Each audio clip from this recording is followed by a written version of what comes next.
kind of weird doing this because it's just a Wednesday. We haven't even practiced yet, so some things, injury-wise, I don't have great answers for you, but whatever I got, I'll do my best. What have the last couple of days of practice been like? They've been great. Yeah, we've really practiced. They've shown up and they've been energized and ready to go. So we practiced tonight, so we walked on Monday. I thought very focused. We practiced yesterday. I thought it was probably one of our better practices. So we'll see how tonight goes and tomorrow morning. But they've responded so far. Matt, what communication have you had with the University of Illinois regarding the fire inside their stadium last night? Yeah, I think Keith just mentioned they sent something. Yeah, I know Susan talked to their people last night. And they said it was not as big of a deal as it sounded like. I was hoping we could play here. No, but I'm glad everything's okay there, obviously, and glad everything's okay. Yep, Cameron will play. Yep. We've seen asked Tony about this the other day, but Will, I know he's versatile and you got him at that jack spot, and what he can maybe do down the stretch of this season for you. Yeah, Will is an excellent football player. His growth right now has been really good.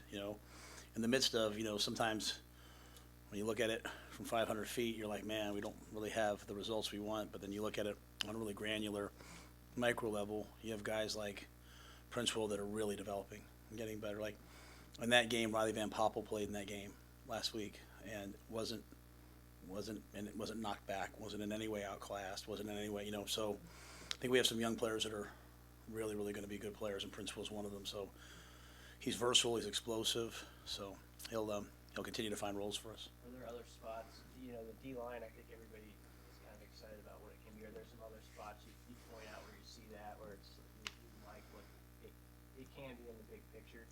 Like this year or moving forward? Yeah, just like young guys where you're seeing that and you're thinking like that's going to look nice. Yeah, our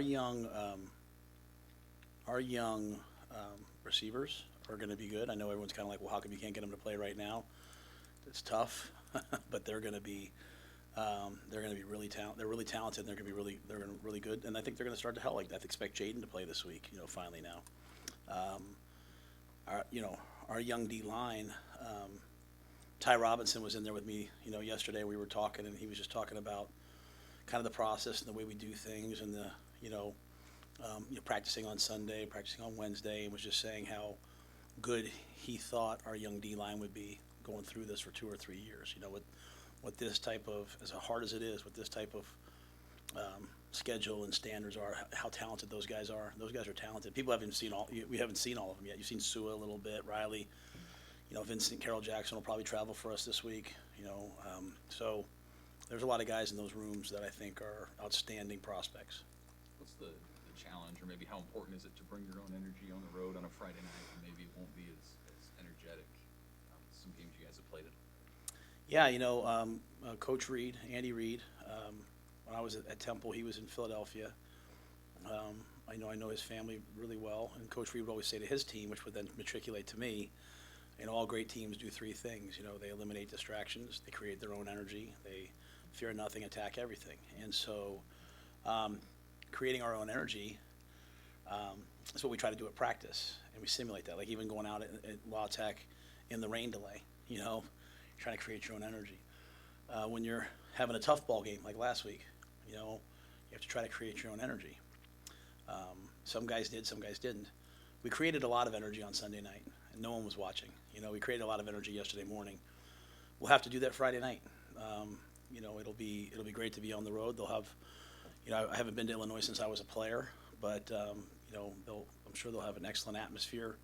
But on the road together, it's all of us just kind of huddled on the sideline, and that's really where some of the growth for our team is. In terms of that winning mindset of what happens when they take the opening kickoff back for a touchdown. Let's say, what happens if you're down by 14?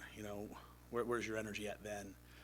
And to me, some guys are really starting to step up and realize, like, hey, I could be that guy. Right now it's the coaches, and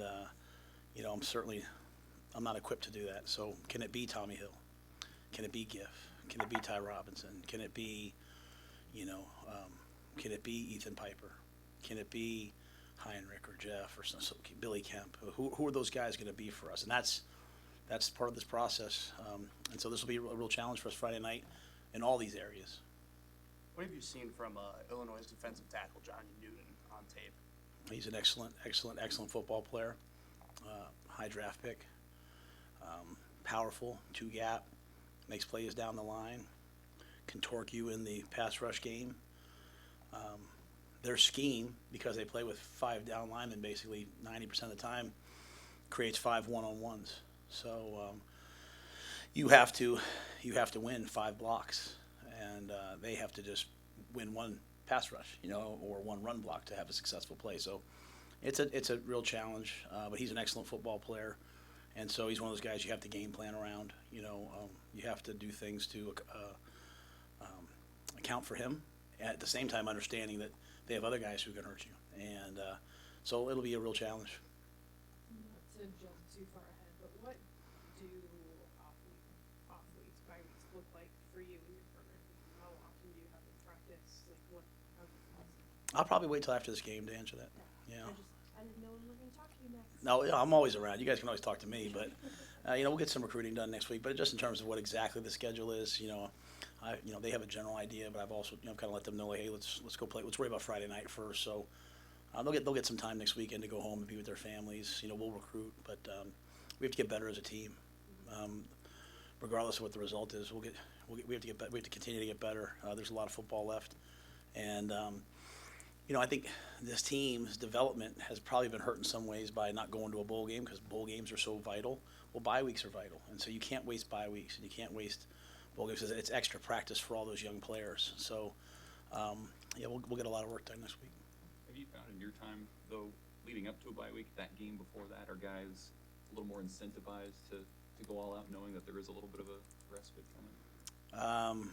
I think they'd probably be, if it's true, they'd probably be scared to say that to me. When I was at